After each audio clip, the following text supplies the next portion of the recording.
বড় প্যান্ডেলগুলো তো ঠিক আছে, কিন্তু ছোট প্যান্ডেলগুলোকে যেন পাড়ার পুজো মনে হয়, তাই কি না বলো?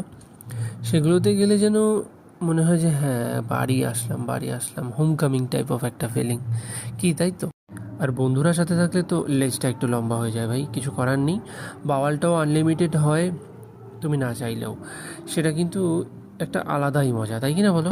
এই প্যান্ডেলটা বেশ লাগলো। তারপর দেখো হাঁটতে হাঁটতে একটু ভিডিও করে নিলাম, আর খিল্লি মজা তো চলছেই। তারপর চলে গেলাম এই প্যান্ডেলটাতে। থিম খুবই ভালো ছিল, নো ডাউট।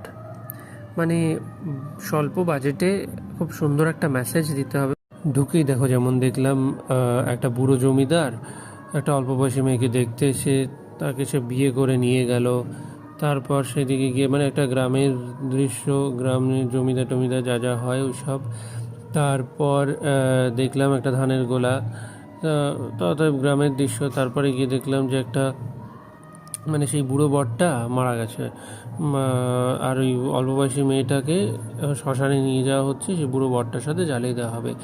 তখন গিয়ে বুঝলাম যে হ্যাঁ, এটা আমাদের প্রাচীন গ্রামে সতীদাহ প্রথাকে দেখানো হচ্ছে, এবং এখানে একজন বিখ্যাত মানুষ যিনি সতীদাহ প্রথা রদ করেছিলেন, রাজা রামমোহন রয়। তো এসব দেখলাম, ভালোই লাগলো, থিমটা খুব ভালো ছিল, এই জন্যই বলছিলাম। তারপরে চলে গেলাম আর একটা প্যান্ডেল দেখতে, মানে রাস্তা দিয়ে যেতে যেতে এই প্যান্ডেলটা দেখলাম, পুরোপুরি খুব সুন্দর, রাস্তার ওপর করেছে বটে কিন্তু খুব সুন্দর ছিল। তো ওখানে কয়েকটা ছবি তুলে চলে গিয়েছিলাম এই প্যান্ডেলটাতে। এখানে মা দুর্গাটা কি সুন্দর, কি অপরূপ, এবং পুরো ইয়েলো টাচ, মানে হলুদের একটা কম্বিনেশনে এত সুন্দর করে জিনিসটা বানিয়েছিল। একটু ভিডিও করে নিলাম, ফটো তুলে নিলাম এখানে প্রচুর। তারপরে চলে গেলাম, ওরে ভাই, এই ঢেকুর, এই হচ্ছে সেই ঢেকুর। এখানে একটা বিরাট হিস্ট্রি এই ঢেকুরে খেয়ে। আজ তো দশমী শেষ হয়ে গেল ভাই, তার ঢেকুর আর কমছে না আমাদের, কি বলবো তোমাদের।